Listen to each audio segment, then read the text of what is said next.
What's up, gang? Welcome to The Greatness Machine. I'm your host, Darius and Paige. I'm so pumped to have you here with me. Now listen, The Greatness Machine, we're about two things. Number one, people who are living their passions. And number two, those who are creating greatness in the world and doing both of these things despite the odds against them. Each episode, we're going to feature interviews with game changers, business leaders, telling us their origin stories, what made them tick, what got them to where they are now. Why? So it can help you step into your greatness within your life, your business, and your career. Occasionally, you might hear a few solo episodes from myself, moi, as I say, as I leverage my 20 years of entrepreneurship as a CEO and founder to help you grow and level up in your journey to scale your life and your business. So come be a fly on the wall, enjoy the conversation, and I'm stoked to have you here with me. Guys, welcome to today's episode of The Greatness Machine. I'm your host, Darius and Paige, and boy, do we have a special guest, Paige Mycoskie's in the house. What's up, Paige? What's up? Oh man, I'm so pumped that Paige is here. I found that I have a new friend in Austin as part of this. Welcome to The Greatness Machine. I'm so excited for you. How are you doing today? I'm doing great. I'm stoked to be here. Oh, likewise. So, do you mind if I do a little bit of housekeeping and then we're going to get rocking here? Go for it. Let's do it, guys. So first of all, I'm trying to remember like every time I find guests, I think there was something that came up on social, and I was like, I started going down the rabbit hole of like your story, and I was like, oh, this is such a cool entrepreneurial story, of building your business. We'll be talking about Paige's business, Aviator Nation, for those of you guys that have been living under a rock. But yeah, I went down the wormhole, and then I was like, that name sounds really familiar, and I was like, oh, her brother's Blake Mycoskie, founder of Tom's, and then I was like, how's that even possible? I mean, is your family in like the apparel business? Then I find out you're like, dad's a doctor. I'm like, dude, this is awesome. I want to talk to this person. So you made it on the list, and you're so gracious to have your team say yes. So just really excited to have you here. And yeah, anyway, I always like to tell how I get people on the show. And it was just very, very cool that you guys said yes, but that's such a cool story. Like, so did you and your brother we're going to go to origin story, and I'm going to go to like your formal bio, but did you and your brother like, Hey, like, were you guys always like fashionistas and stuff like that? I'm just curious. I mean, I was always super into fashion. I definitely, like that goes back to when I was a little girl. I was super concerned with fashion. I would say Blake, not so much. I mean, I think that he, really went for the whole one for one, like, he just loved that whole side of it. And he kind of just fell into the world of shoes. I wouldn't say he had a huge passion in fashion, but at the same time, I think now, his fashion sense has definitely evolved for sure. But in the early days, not so much. That's interesting. Anyway, yeah. So it's so random that we both ended up in fashion. Actually, like I would have never guessed this ever. It's crazy how that happened. Yeah, it's like there's when stuff like that happens, almost like, yeah, there's got to be something more at work here. Like, what are the chances of that? It's so crazy. So you guys, Paige is the founder and owner of Aviator Nation, which is an awesome brand that's been blowing up all over the world. And really, like, it's so funny. Like, ever since you booked the show, I see my friends, they'll be wearing a lot of women that I know are wearing your brand. I'm like, oh, Paige is going to come on my show. And so anyway, I've been bragging about this one for a while because we booked this a while ago. But yeah, named GQ Magazine's Designer of the Year. Amazing brand that you've built. Just really excited to talk to you about the building of this company and, just your perspectives on entrepreneurship and life. But, before there was Aviator Nation, you have an origin story. You and your brother obviously grew up and built what you guys have built, but would love to hear a little bit of your origin story. How did you get to where you got to? Yeah, of course. So we grew up in Texas, in Arlington, Texas, and I pretty much grew up spending a lot of time with my grandparents. And I like to tell this because I really think that my dad's mom, Hazel Mycoskie, played a huge role in who I am now. But I really spent a lot of time with her, and she was a major seamstress, and she made all her clothing. She made, all kinds of things in her house, and she was super creative. There are a lot of creative people in my family. My dad's also super creative too. But I think as a young girl, spending a lot of time with her and watching her make clothes and always, wanting to play with her sewing machine and stuff like that definitely played a big role in, me just knowing about the fashion world of like the fact that you can make your own stuff. And she really did. Like she pretty much she was very hands-on in her life, just always, fixing things and making things. And so I grew up watching that. And then really, flash forward to, I went to school in Arizona. I wanted to just kind of get away. And when I was in Arizona, I actually visited a friend of mine's brother in California. And that was my first time in California. And as soon as I saw California, I realized that I was obsessed with it. And I actually went surfing when we drove out to California that trip, and fell in love with surfing immediately, and just felt like that was where I was supposed to be. I was always a water skier. I water skied in college, water skied growing up. I was always spending a lot of time on the water. But when I got to California in college, I realized that was where I needed to be. And then I had an internship in California working for Shape Fitness magazine, actually. And I was doing a lot of journalism work. I majored in journalism and photography in college. And so I was really into photography, and that's kind of how I got into just design programs in general. And then after my internship, I ended up wanting to stay in California. I actually went on the Amazing Race. I don't know if that is something you know about, but basically Blake and I were recruited for the Amazing Race. And so I was already in California. So I did a lot of stuff in LA to promote the show. And I was just like, I don't want to go back to school. And so I actually ended up leaving school a semester early. So I did 3.5 years in school, and then I never graduated, and basically started surfing every day. I was doing photography, freelance, and I was writing for different magazines and kind of a variety of jobs. I actually had a job at a surf shop in Venice Beach when I decided to start making clothes. And it was funny because I'd had other retail jobs. I worked in a lot of retail stores as a young girl. So like I always liked clothing and fashion. And my big thing was really vintage stuff. I love to shop. Like the clothes that I wore myself were pretty much all vintage. I would go to a lot of flea markets and Goodwill and stuff like that. And I just always loved the older stuff better or more than the stuff that was new. And so anyway, essentially I was working in a surf shop, doing photography on the side, journalism, and living in California, surfing every day. And I pretty much just one day I was like, you know what, like I'm going to try to make something that I like had in my mind that I wanted to wear. And so I had just gotten a couple $100 for my birthday from my grandparents. And I bought a sewing machine with a couple $100 and just started like making clothes for myself. And I bought like Sewing for Dummies, literally like the book, and taught myself how to make patterns, and essentially took apart some of my favorite t-shirts and sweatshirts. So I knew kind of how I wanted, the stuff I was going to make to fit. Because if you take apart a garment, you can see how it's made. Like to me, that just made sense. And so I took it apart, and then I could see like what the pieces looked like. And then I made a pattern, and I essentially made my first hoodie and made my first t-shirt, literally in my garage in Venice, California. And I remember that the very, very first garments, like putting them on and being like, oh my God. And I could be like, oh, I don't like the way it fits here. I'm going to adjust that or whatever. And then I wanted like a sunset on the front of it. And so I cut up fabric of like a yellow t-shirt to make the sun and sewed it on. And that was the only thing that made sense to me, because at the time, this is before I learned to like screen print and stuff, I was literally cutting up pieces of fabric and sewing them on top of the garment that I had just made. And so that's why most of our stuff is like fabric sewn on top of fabric. So like it started with me just not really knowing what I was doing and grabbing a blue t-shirt and being like, oh, I want a blue, stripe there. So I'm going to, just sew it on top of the garment. And so anyway, I just messed around in my garage, and then I was wearing the stuff I was making to work at the surf shop. And I actually was a buyer's assistant at that point. That was my job at the surf shop. And I went to a trade show with my boss, who was the buyer. And at a trade show, everyone's trying to figure out like, what's the next best thing? Like I'm buying clothes from my store. And it was like nonstop. People were coming up to me being like, what is the brand that you're wearing? And I was wearing the stuff I made. And so it was funny because I mean, I had no intention of starting a business. This was just me making clothes for myself that I wanted to wear.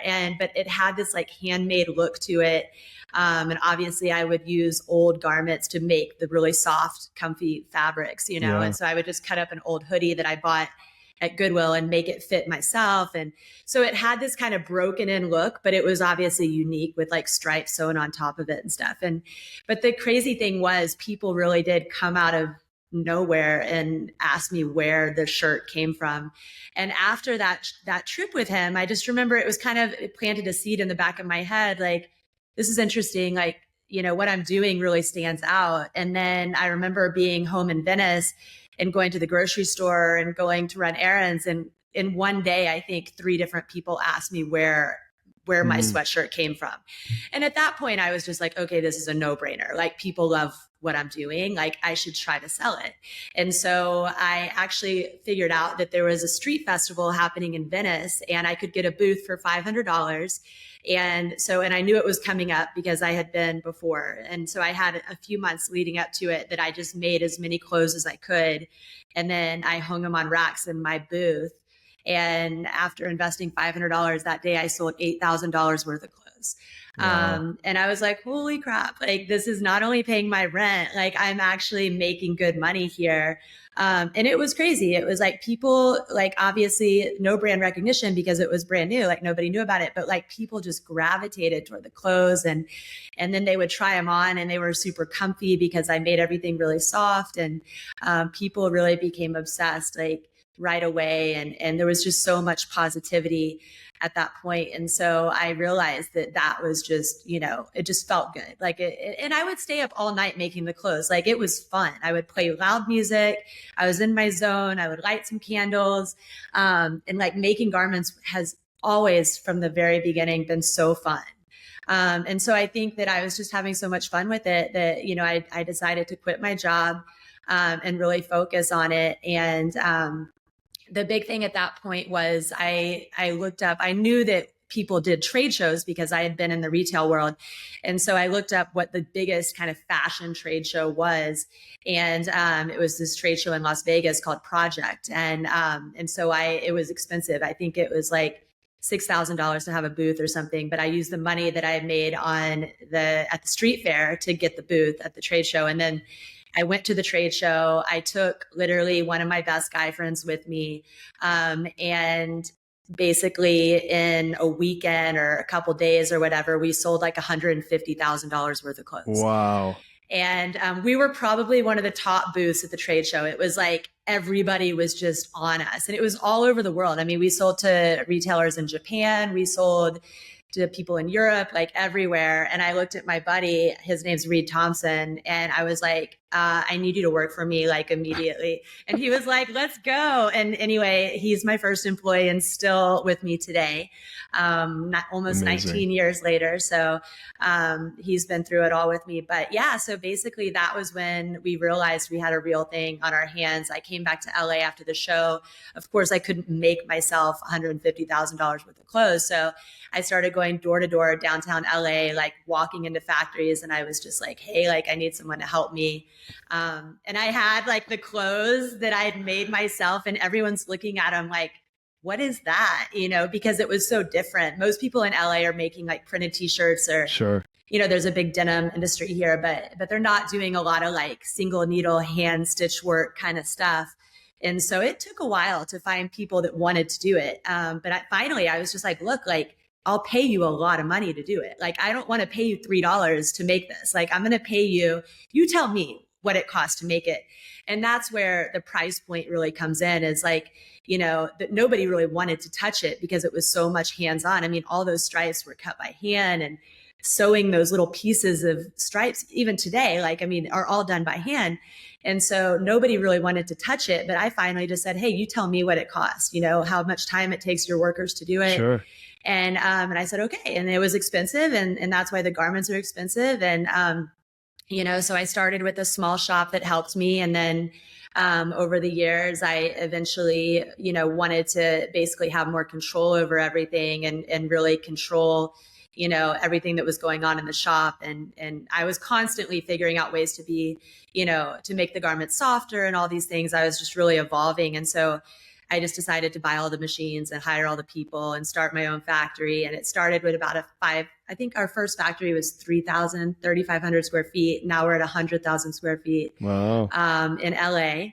And I have over 700 employees now, but still everything is made in LA. And I think that, the big thing for me is that since I was really making the garments myself, I've always had really good insight into how to make the garment better. And, Sure. and, because I understood all the processes that went into it. And so building my team of sewers over the years, has been really fun because I used to be in the factory with them hands-on. I mean, for 15 years, really, up until the last few years, like I really was working hands-on with the sewers all the time. And, it's cool because, throughout that journey, I think that, my workers are more passionate about the brand because they got to work alongside me. Sure. And so it makes me have a nice little benefit. I not only feel like I can trust my team, even though I'm not working in the factory anymore. I also know that they're enjoying their work because they really do. They look at it as like art, it's not just like a garment manufacturing situation. It's like every time we come up with something new, it's usually a creative approach to doing some cool design a different way than, we've done before. And I think they really enjoy it. I love that. Yeah. Well, there's so much there. So you were 26 years old ish. Mm-hmm. Is that about right? Yeah, when I started started. the business? Yeah. Yeah. Wow. 26. So 26, making clothes for yourself. I mean, it's very rare to hear like my entrepreneurial story is literally like I've had a couple moments where like things go vertical very fast and you get this product market fit where you're like, whoa, that was amazing. But for every one of those, I get like 9 punches in the face where I'm like, that didn't work. And I've tried 10 different things. So your instincts were good, obviously. To go from like, having to make these things and then make, a few, how much did you make on the first go around? $8,000? Is that what it was? Yeah. So you got $8,000 and then the second goes 150K. Like that's that's obviously you hit product market fit. Do you think that was just like, hey, I like something and like it was so unique and so different that others were like, what the hell is that? Like I want it. Was it like catching lightning in a bottle? Like what are your thoughts around that? Yeah, when I started, it really was unique. I remember walking around the trade show and everything was black, gray, neutral, white. Like there were not a lot of colorful brands, first of all, and definitely not a lot of brands doing things with like this handmade look. I mean, now obviously there's other brands doing that, but at that time, 2006, 2007, it really was a unique situation. And I will say that it is inspired a lot by, the 70s and the 80s, and those colors are what I grew up wearing. And so that was inside me, but it wasn't in the market when I started. It had kind of disappeared. Like I think, the 90s was all about like the dark colors and the dark plaids and the blacks and stuff. And then the 2000s, I mean, there's just not really much that happened there. I mean, it kind of just fashion, in my opinion, in the 2000s just kind of wasn't that interesting. And really things became more simple. I mean, you have Gap that was like all about the basics, that was a big thing, and the trend of denim and white t-shirts and stuff, and which was great. But I think that when I came in, it was like I was inspired by the old school days, and those designs had not really been in the market for 30 years or whatever. And so I think that it really was very different. Even though it looks like the past, it was very different than what was in the market. And I think everyone was just like, whoa.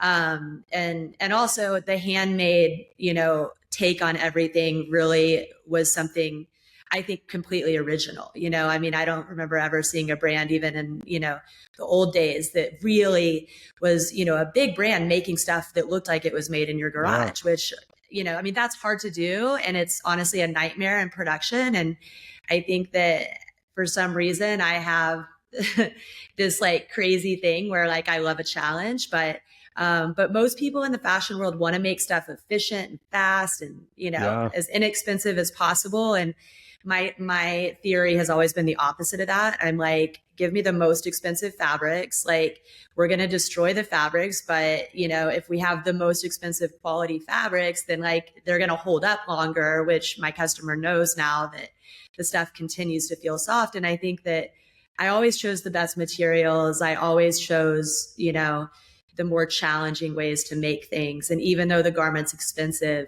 it just looks different.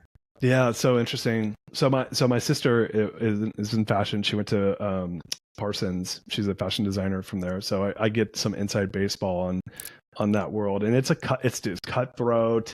The designers are kind of treated as a commodity.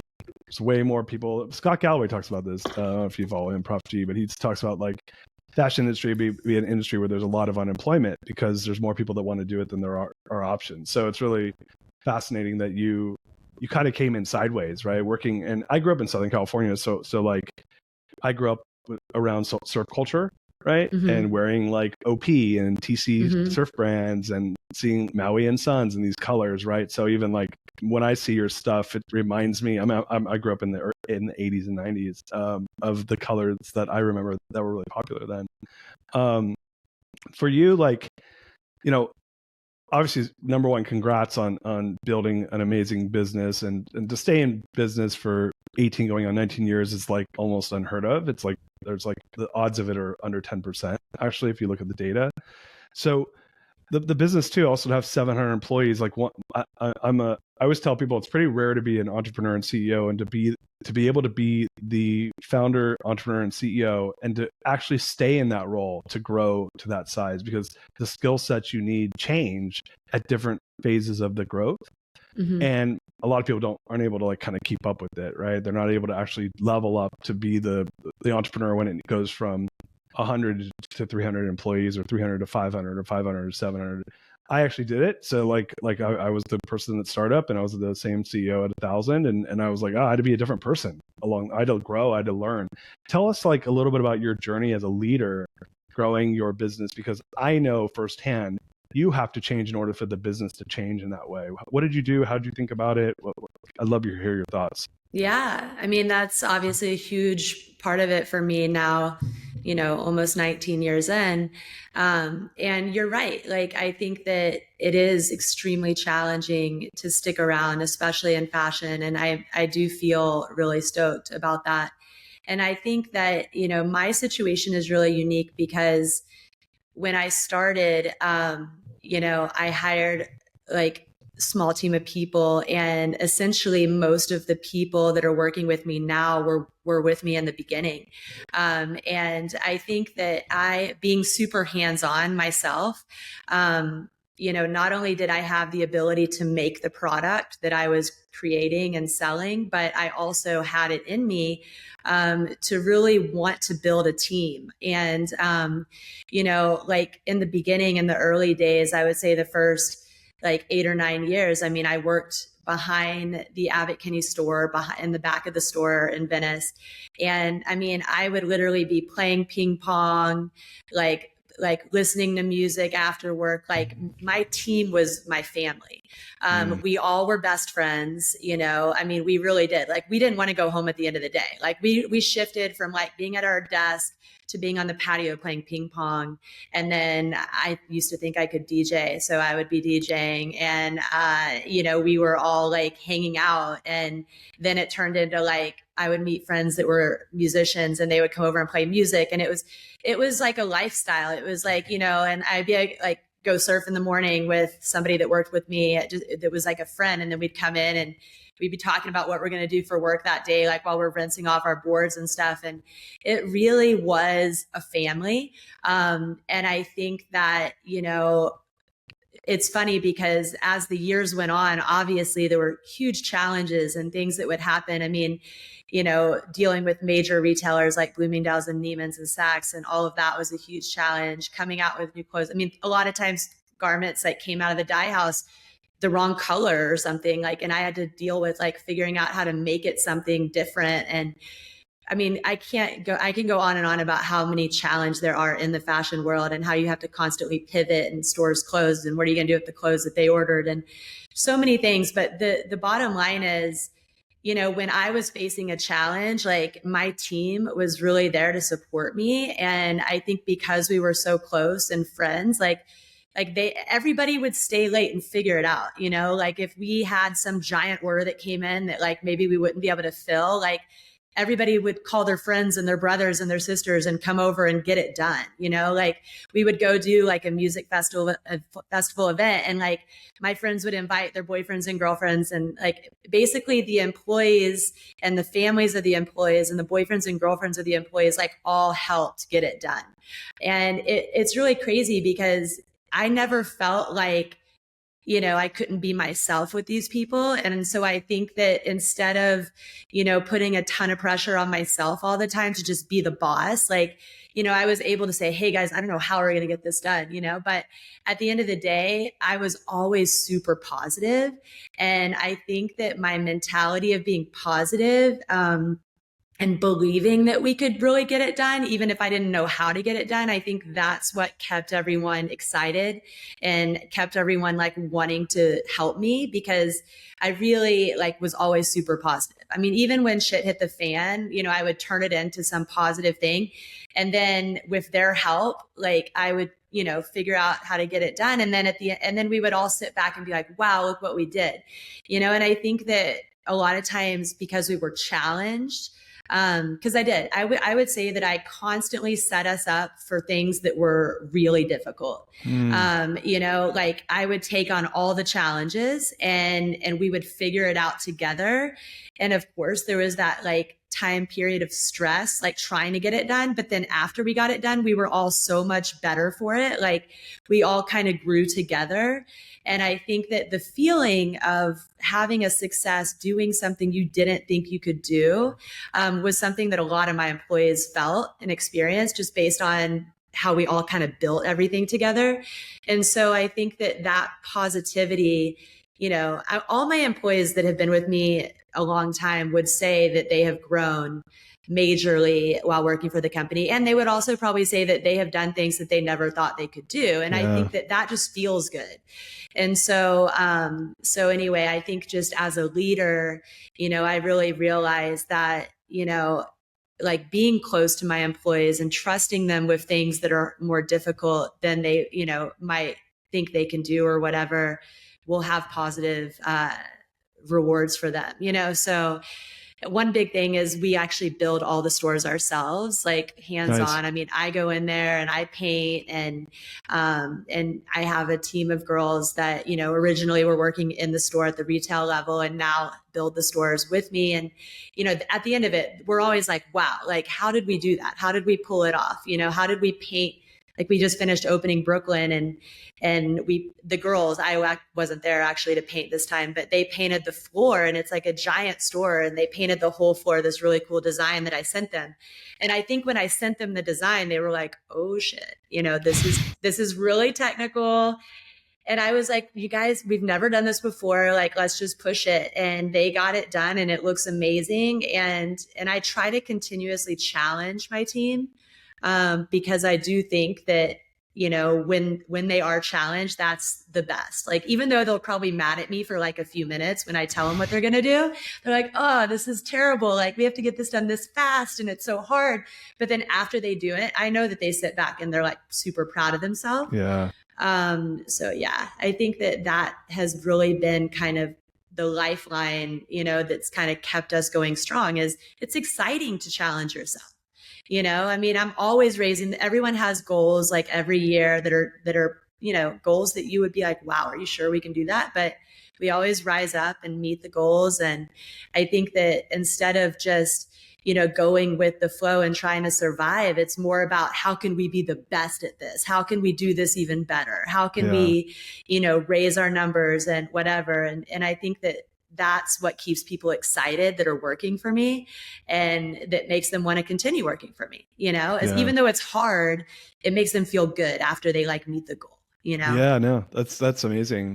So like looking back, and this is for the young entrepreneurs listening, again, like having those wins like in a row, if you were to go back and give yourself advice to, 26-year-old Paige and say, like, what's the best piece of advice you would have given yourself back then, knowing what you know now after having been on this journey? I would say to just not let myself get like overwhelmed with I think the garment industry is really challenging when it comes to things like really like meeting the deadlines, and the fabrics are always acting differently and stuff. And I think I would just say, look, like keep it fun, and also like really stay true to yourself always. Because no matter what happens, as long as you love the garments you're putting out, like you're going to feel good about them. I think that I would get, over the last 19 years, I definitely had moments where I stressed out a little bit too much. And so looking back now, I would just say, hey, like take a deep breath, like it's going to be okay, Yeah. and because it is like, you want to enjoy the ride, like is what I always say. And I have, I've really enjoyed the ride. So I don't have too much like that I would change about what I've done, but I will say that, there were definitely times when I was like, oh my God, like, how am I going to handle this? And it always works out. I love that. So, one of the things that stood out to me, you said this about yourself, that you're a creative, and I actually consider myself a creative too. I'm in finance, the financial side of the world, which is like super uncreative, and you almost get like penalized for it in some ways. Whereas like when you were telling your story earlier, I'm like, man, she's such a creative. I love the creative energy, and like it's like with everything you've been even talking about, like being hands-on and working in the factory and giving people design and custom building the stores, like everything seems very like bespoke, what you're talking about, and comes from a creative energy. So I love hearing that. I think a lot of people, like, we live in a world that in a lot of ways, I think like the creatives kind of get punished, right? Especially commercially, like if you take a lot of risk, like, and you don't make money in it, like you get shut down. What is your belief around like how can people be more creative to create better stuff and create better products and create better businesses? How do you've obviously had a lot of success around it. What are your thoughts around that? Yeah, absolutely. I would say, and this is going to sound funny to most people, but I would say number one, do not worry about the money at all. Like right now, forget, I didn't like, for me, it was never money driven at all. And I do think a lot of people get like all wrapped up in that. Like, how can I make a lot of money, and how can I make something that everyone wants and whatever? You have to really like step inside yourself and try to ignore everything going on. Like when I started, there was no social media. So like I wasn't seeing what other people were doing, and I had no fashion background. So I wasn't looking at trend reports, and I didn't know how garments were made. And I really did what I wanted to do, and I think that now, like, I really tell people that, if they want to start something, like go inside yourself and figure out like, what do you really, really want to do yourself? Like forget about everything else, because at the end of the day, like, the passion of what you feel and as your most authentic self is what you are going to sell, like, because if you want to start a company yourself and run it and own it and put your livelihood into it, it needs to be something you're obsessed with, you're super passionate about. So like, don't do what your friend thinks you should do, or your dad thinks you should do, or society thinks you should do, or whatever's selling the best. Like, really do what you love. And then the other thing is just stay authentic to that, like now that I like do see Instagram and I do see social media and I see all the fashion stuff going on around me, I'm constantly trying to not look at that, because I really want to come out with ideas that are original and authentic to me. And so, it's obviously harder now. But I will say that in the beginning, like I did not care about how much money it would make, and I did not care about what everyone else was doing. I realized that I was passionate about the clothes I was making for myself. And so I was like, I'm just going to keep making stuff the way that I want to make it for myself. There were times when Nordstrom would be like, I want this. And I'm like, no, like I actually don't like that. I don't want to do it that way. And I would turn that down because I really wanted it to be authentic. And I'm so glad that I continue to keep it authentic to myself. But like people that start to do what they think they need to do to make more money or whatever, I think that's the beginning of the end. Definitely the end of it still being fun, because, you have to be really passionate about it. And that's just going to make it so much better. And so, yeah, I just say like, really try to, and also like now I'm at a place where I'm starting to tell the story more. Like I was just like so hardcore working that I never said yes to a podcast or whatever, or even an interview a lot of times. And so a lot of people don't know my story, but now I've realized that I need to tell the story because I need to show like how authentic this brand is, like how it started, like, and why we do what we do and how it's made in America and all these things that are so important to the brand that, people don't know about. And so I do tell people that are starting a business, tell the story, like that's your best marketing. It's not, some guy out on a beach that looks cool. Like that's not marketing. The marketing is really like, why is your product special to you and why is it better for you? And be super authentic, be honest and open. And so yeah, I'm like, be authentic, tell your story, and choose something that you without a doubt are super passionate about. I love that. You just reminded me as you were saying that. Have you ever read the book "Let My People Go Surfing" by Yvon Chouinard? Well, I haven't read the whole book. I'm like so bad at finishing books, but I have. Yeah, I read like the first part of it, and I should go back and finish it. I actually think I did the same thing. Yeah, it's so hard for me. Well, so for listeners that don't know, Yvon Chouinard was the founder of Patagonia, and he wrote this book around the culture of Patagonia, which was very, very famous. My wife's cousin worked there, so I know some inside baseball and what changes have happened there. It's not what it was, but it's very famous for its culture, and they're based out of Ventura, right? So they have a lot of cool stuff happening there. But he has a lot of perspective around and you kind of touched on it, building a business that feels like a family and the longevity of their employees there is very high. It sounds like you have the same. I read somewhere, correct me if I'm wrong, that your business is about 300 million in revenue. Is that maybe you can't repeat the number, but ballparkish? We're not quite there. We're closer to 200. Yeah. So potato. Yeah. It's big. I had a $200 million company, like 300 and 200. It's like surrounding error. Yeah. So, having built a $200 million company from literally, it sounds like your like kitchen, right? Or garage. Did you build it in the garage or kitchen? We should get that. Garage. Yeah. I dyed fabrics in the kitchen. So I guess a little bit of both. so like yet another garage story. So having built a couple $100 million company from your garage, having having the kind of a lifestyle culture in the business, playing ping pong, music, DJing, surfing, having a family environment. That's obviously something that I think when the business is very small, it's pretty easy to maintain that, right? Mm-hmm. But as you scale to 700 employees, or as you build this dream business that like it sounds like you've built, what has been the key to kind of maintaining the culture? Because I think culture is hard to maintain as you scale. What has been your secret to that? Yeah, I think that, I still try to do a lot of things hands-on with my employees, and it's not all the time now, but we open a store or two every year. So we always come together to build that.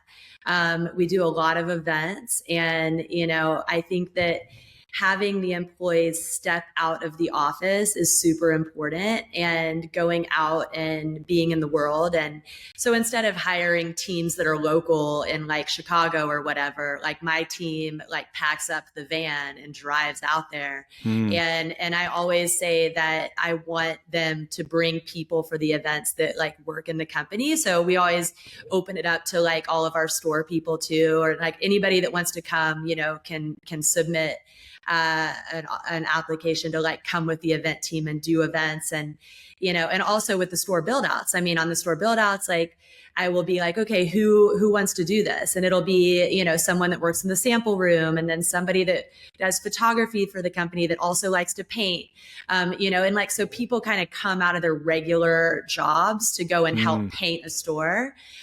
Even my head of e-commerce, this guy Curtis, like it's funny because the girl he married actually like comes around and helps us paint a lot. She's amazing.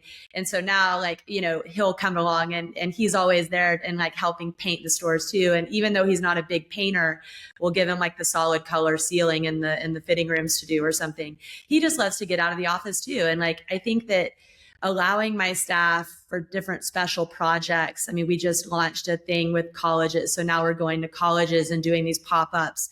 And it's like, everybody kind of steps out of their office and has these opportunities to not only meet other people that work for the company on the other side of the country and make new friends, they also get to do something totally different. And I think that, you know, for all of those experiences, the customers interact with the employees, and the customers that we have, I mean, our fans are like super passionate. Sure. And so whenever the employees go and do something cool and then they meet somebody, you know, in a random state that's like obsessed with the brand, I think it just fuels them even more. And I've witnessed it happen. I've seen people come up and be like, oh my God, like, I love you guys so much. It's like the employees almost feel like little rock stars when they're out there, you know, because like fans are coming up to them and being like, I love what y'all do. And so I think a lot of it also is just the fans of the brand that approach us and love to tell us how much they love it. But they approach, you know, the random employees that are stepping out of the store or the office to go to an event. And then they come back from that event all fired up because they made friends with so-and-so that works in New York store. And they also met our fans of the brand that have been following us for 10 years and want to talk about it. Like, it's just, I think that letting people get out of their regular environment and change it up, you know, has really been an important part of the culture. I love that. I also tell my employees, if you ever want to work in another state, I mean, now we have stores all over the country. I'm like, you can like swap out. Like, we've had employees move to a different part of the country, and then someone there comes and lives in LA, and they like apartment swap, and they're like, they work in Aspen for the summer or whatever. I'm like, who doesn't want to work in Aspen for the summer? Right. Like, you have these opportunities that, and I'm very open to it. Like, I actually love it. I'm like, you want to go for the ski season and work in Vail or Aspen? Great. Like, it's more, you know, it's so fun. And so I think that keeps it fun for the team. I also really like to promote from within. So when we do have a position higher up in the company, I always want to promote from within. There, very few times have we promoted from the outside. And so I think that just builds this like kind of strong family work ethic, because by the time the person gets the higher up job, they've already done the lower job. So they have more respect for those people. And so it's kind of this like camp counselor, you know, camper mentality of like, oh yeah, I worked in that store and now I'm running, you know, whatever, the photo shoots or something. And so, you know, I think that those things really make us all, you know, closer. Yeah, I love that. I used to call it cross-pollination. So you're like cross-pollinating the teams, and I do like the. It sounds like organically you've built this environment and maintained it just by having a high integrity around who gets to be there and how they get to be there. So that's like huge kudos to you. Are you familiar with the term Ikigai? You heard of that before? No. So it's the Japanese it's a term, it's a Japanese word, and it's like where passion, mission, profession, and vocation all come into one. And it's this term called Ikigai. So all you're talking about, I've just been thinking the whole time. There's a really cool book called Ikigai. You can check it out. You can read the first half of it. Okay, I'll do the first half. You can listen to it. It's a quick listen. I listen to books, but yeah, everything you're saying is like Ikigai. Like it's where like passion, purpose, profession, vocation all comes into one. You know, that's a gift. It's magical, and like I feel like it's like everyone wants to find that. You know, like for people that maybe don't feel like they can find that, like if you had to give them like one piece of advice to try to find what you've found, like outside of not doing it for the money, like what would be another way of getting there? I would say like try to step out of society for a few days. I mean, if you can do it for a week, great. If you can do it for a weekend, that's great. But like, I would say try to go somewhere by yourself in nature, away from all devices, and really just spend time in your own thoughts. And I think that there's so much to be discovered from just this like stillness, of just really going and trying to go inside of like, okay, like, and it takes like a couple days, trust me, of like being away from things to even be able to do that, where you're like not worried about everything else in your life. But I think now with all our devices and everything and constantly having to respond to a text message or whatever, it's just nobody has time to really like get in touch with themselves, and doing a yoga class once a week or twice a week isn't going to be enough. Like you have to have like some real time away. I think I would say take a journal, and step away from devices for like 3 or 4 days if you really want to go deep, and a week or two if you can. But I find that when I go away, I have my best ideas. I become so much more clear when I'm off email and off my phone and stuff. And sometimes I still have to do that, like when I feel like I need it.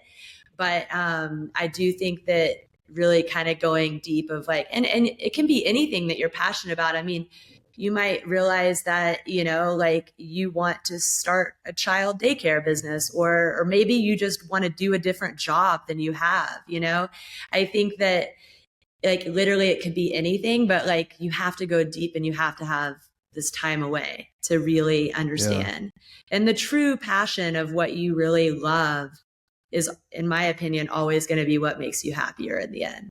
Yeah. Love that. That's such good advice. This is a random question. Do you know a woman by the name of Peggy Romito? She's like this like famous intuitive. I don't she's think like a so. she's from LA. She moved here like right around the time you did. She's an intuitive that I know who has a really cool podcast that she does with the girl that was the daughter on The Sopranos. But she's here in Austin. I didn't know if you knew her because she's always wearing your stuff. But she's a friend of mine. Anyway, you should meet her. You would love her. She's her best friend is Demi Moore, which is super random. Yeah, I love Demi Moore. Yeah, totally. Man, I was like, oh my God, time flew. We only have a few minutes left. I have a question about you and your brother, and then we'll go to the greatness question. So, okay. So like, as I mentioned, as we started the show, we didn't really touch on it at all, but like when Paige started her business, Aviator Nation, her brother Tom started Tom's Shoes, Blake, started Tom's Shoes. So, which is crazy, right? Like to build two iconic brands, like his became more popular faster, it sounds like, and then obviously I think he sold to like private equity. Is that correct? Yeah. So did you guys, like, when you went on this journey, were you guys like swapping notes? Like how does that even happen? So crazy. Yeah. So, I mean, our start was basically, I told you earlier, but on the exact same day, we wrote in our journal, like the ideas that we had for our companies. And so over the years, there were so many things that I would call him up and be like, oh my God, like, how is it going dealing with Nordstrom right now? Or how is it going with this other boutique that a lot of times we found ourselves sold in the same locations. And the thing is, his business was very different than mine. Obviously it was shoes. I wasn't really doing shoes. So it's different, but we, all of our time together at holidays and stuff, we were always talking about business. And Blake was always really, really good at finding like amazing people and like building this team of like specialist kind of people. And I was more about finding people that had never done it before and just figuring it out. I had a really kind of different way of like recruiting, and mine obviously grew slow over time and his grew super fast. So, there were a lot of times he would be like, I think you need to hire this like high up person to do this and that. And I was like, no, we kind of just figure it out on the fly. Like that's just kind of the way we roll. And so, I mean, we definitely had different approaches.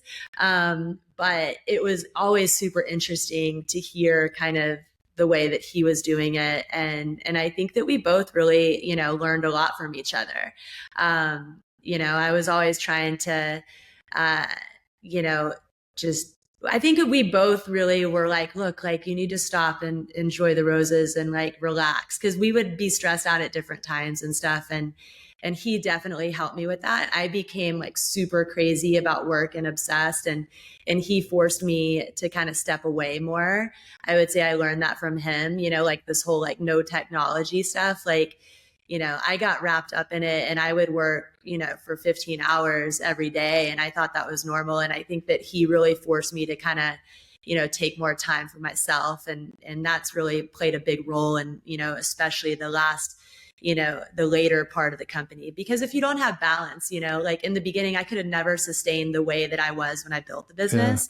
Yeah. And he was always really good about, you know, taking time to surf even when it was busy, and like taking time to go snowboarding and do the things that you love and not get too burned out. And I learned that from him. So, yeah, it was nice to have a really, I mean, Blake was like not only my brother, but, you know, definitely one of my best friends. And it was nice to have somebody that you could call up at any moment and be like, hey, I'm dealing with this. Like, what do you think? You know, and bounce stuff off of him. That's so cool. Yeah. Man, what an awesome story. I want to respect your time. So before we go to the greatness question, Paige, like for people that want to learn more about you, your work, the business, the company, where can they find you? Where can they learn more about all things Paige and Aviator Nation? Yeah, so I would say Instagram's really good. At Paige Mycoskie is the place where I'll be really trying to tell the story more, because I do want to tell the story more now. And I'm kind of committing myself this year to opening up my office and doing more videos of myself doing things and sharing the story more. And then Aviator Nation, Instagram as well, at Aviator Nation is where we post a lot about things we're doing as a company. But if you want to see behind the scenes of me, then it would probably be my personal feed and hearing more stories about how collections are coming together and stuff like that. Awesome. Yeah. Awesome. We'll share all that in the show notes. And yeah, you guys have some very cool stuff going on there. All right. You ready for the greatness question? We'll get wrapped up. Sure. Awesome. All right, Paige, what is the number one barrier to creating greatness that you've overcome in your life, and how'd you overcome it? I would say don't waste time being worried or scared about what everyone's going to think. I feel like, you know, there are times, especially as an artist and in fashion, you're a little bit worried about what people are going to think about what you're designing. And I think stay true to yourself and just do what you love and put something out that you feel proud of, and everybody else, you know, will love it, and to not worry about it too much. Love it. Guys, words of wisdom from Paige Mycoskie. So much gratitude having you here on the Greatness Machine, Paige. Really appreciate you. And thank you so much for sharing your story and all your words of wisdom. Oh, thank you for having me. It's really been fun. Definitely. Guys, share this story. Entrepreneurs need to learn from amazing badasses like Paige. Until next time, peace out. We love you. You are listening to The Greatness Machine, and that's a wrap for today. Listen, if you love what you heard, subscribe to the show on whatever podcast platform that you're tuning in on, so that you don't miss any of our future episodes. We have tons of great people coming on, and we're stoked to have you here to enjoy it with us. Leave us a review. Tell us what you love most about this particular episode. We love getting the reviews. We love to see what you guys love most. And if this particular episode, you know, made you think of someone who's leveling up in their business and in their life, print screen, share it with them. Leaders are the best givers. And after all, we're all here to support and grow with each other. And in case you want to see some of the fun behind the scenes shots or some of the things that we're doing, I'm actually writing about this in my weekly newsletter. Go to www.therealdarius.com and subscribe to my newsletter. We're talking about fun things like business and life and mindfulness and cryptocurrencies and gosh, I don't even know, everything and anything, but it's tons of fun stuff I write about. I try to get it out on a weekly basis. You can subscribe at www.therealdarius.com. And with that said, look, thank you guys so much. I appreciate you. I love you. Peace. We're out of here. See you guys on the next one. She's my lover.